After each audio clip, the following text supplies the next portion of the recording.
మాత్రమే ఆ పరమాత్ముణ్ణి దర్శిస్తారు. దేవుణ్ణి గౌరవిద్దాం, ప్రేమించుదాం. మనం అధికారంలో ఉన్నవారి ముందు భయభక్తులు చూపిస్తాం. మరి అందరి అధికారులకు పైన ఉన్నా నిరంతరం మనకు దగ్గరగా ఉండే దేవుని పట్ల ఎంత వినయం, విధేయత, గౌరవం చూపించాలి.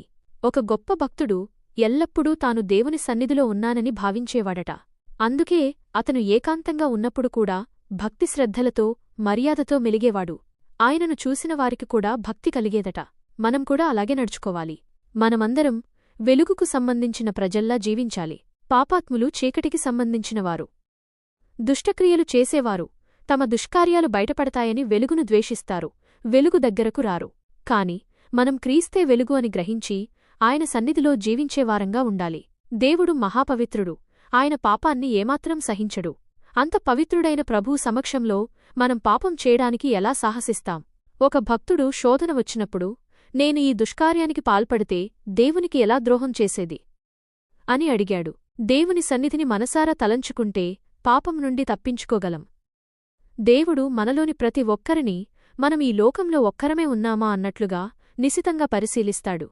మన చేతలు, ఆలోచనలు, పనులు అన్నీ ఆయన గమనిస్తాడు. ఆయన మనల్ని పరీక్షిస్తాడు. ఎవరైనా జ్ఞానం కలిగి ఆయన్ని పూజిస్తున్నారా అని చూస్తాడు. అలాంటి దేవుని పట్ల మనం ఎంత జాగ్రత్తగా ఉండాలి. చివరిగా దేవుణ్ణి ప్రేమిద్దాం. దేవుడు ప్రేమస్వరూపుడు. ప్రేమమయుడైన ఆ ప్రభువు మన హృదయాల్లో వసిస్తాడు. మనమాయన దయచేసిన ప్రేమతోనే ఆయన్ని ప్రేమించాలి.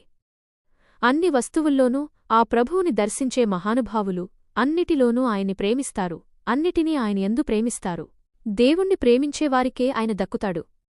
మన ఆత్మలు దేవుని నుండే వచ్చాయి, ఆయన దగ్గరకే తిరిగిపోవాలని చూస్తాయి. దైవ సాన్నిధ్యం తప్ప ఈ లోకవస్తువుల ఏవీ మన ఆత్మను సంతృప్తిపరచలేవు. మనం ఆయనవైపు మళ్ళాలి.